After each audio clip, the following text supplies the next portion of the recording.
Hey guys, I'm Uncle Joel with Pin and Reel, where we talk about comic books, video games, TV shows, movies, books, and more. We'll do reviews, speculation, ideas I have as a writer for what I would do if I was writing the movies or comics, and so on. Please leave a comment to let us know what you think. Really appreciate the feedback. If you like what you see, hit like and be sure to subscribe. And with that being said, on to the video. Today I want to talk about DC's digital-first Swamp Thing New Roots. So I'm focused on the first 6 issues, which is one story arc by Mark Russell. Now, I'm not that familiar with Mark Russell, but apparently he is well established in the comic book industry. When I looked him up on Comixology, he had a lot of titles to his name. And this continues a trend that I noticed across the different DC Digital First titles. So it seems like they have a well-established creative team come in for the first story arc, but then they swap them out after the first story arc for people who are new to the industry. So looking at the creative teams for some of the second story arcs, so issue 7 on of some of these Digital First series, they're all names that I don't recognize. And when I look them up, I find not very many titles attached to them.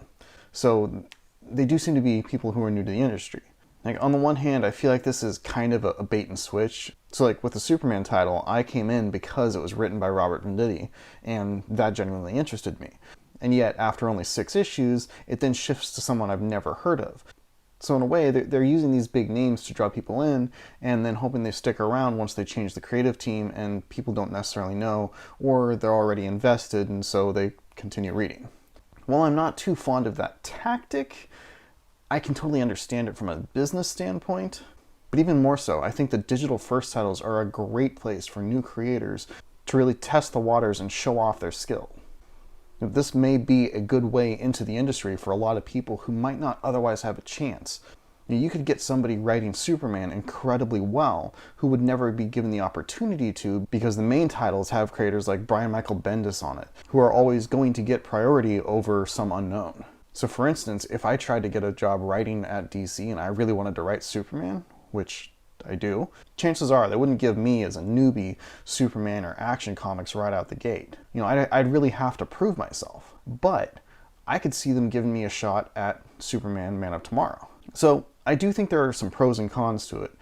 I am a bit annoyed by it, but I understand it and I will continue to give the series a chance. But now, on to Swamp Thing. So this first story arc by Mark Russell is a bit of a mixed bag. Like, there are a lot of really good ideas here, but don't necessarily have the best implementation. And there are also some ideas that I'm really not fond of, and they also don't have the best implementation. You see, what I think the ultimate problem is here is that this should have been a 12 or even 24 issue series as opposed to only 6 issues to tell the story that Mark also wanted to tell. As a result, he takes so many different ideas and crams them into a very small space, and it doesn't allow them to breathe properly. I feel like Russell probably had a feeling like that this was his one chance to tell this story that he wants to tell, and so he just crammed as many of the ideas as he wanted into it, and didn't really get the opportunity to explore them the way he would have probably preferred. There are events that take place over just a couple of panels that I feel like should have had a couple of issues devoted to them. There are a number of sequences that just jump from point to point and don't really get explored or explained properly. And again, I think that's just because they tried to cram too much into too small of a space. So if they really wanted to maintain a consistent pace and constantly shift creative teams, I feel like for what Mark Russell was trying to do, he could have taken what was the plot for the first 2 issues and expanded that out into his entire 6-issue run. And then they could have brought in another creative team for the next 6 issues, and then brought Mark Russell back for another 6 issues, which would have been an expansion of what he did in 3 and 4. And then shift away from him, and then shift back to him again for issues 5 and 6, which would be expanded into a final 3rd set of 6 issues. I feel like doing that would have allowed Mark Russell to actually explore the ideas that he was working with, rather than trying to force them into a very tight space that they just don't fit. And all that being said, there are a lot of ideas in here that I genuinely love. I feel like some of them really deserve a space in the main DC continuity and would really serve to enrich the character and really enrich the DCU as a whole. There was one sequence that they introduced, I think at the beginning of issue 4 or issue 5, just a 2 or 3 page sequence that didn't really go anywhere in the story, but gave me so many ideas. And the story that sparked in my head is something that I would love to tell if I ever get a chance to work for DC. And so ultimately, this first run of Swamp Thing New Roots is very difficult for me to recommend. Like, it's not bad, but it has so many flaws that I can't quite call it good.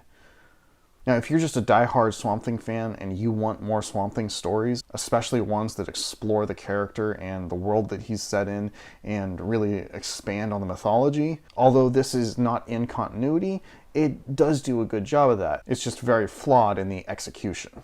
It's a lot of really good ideas packaged poorly.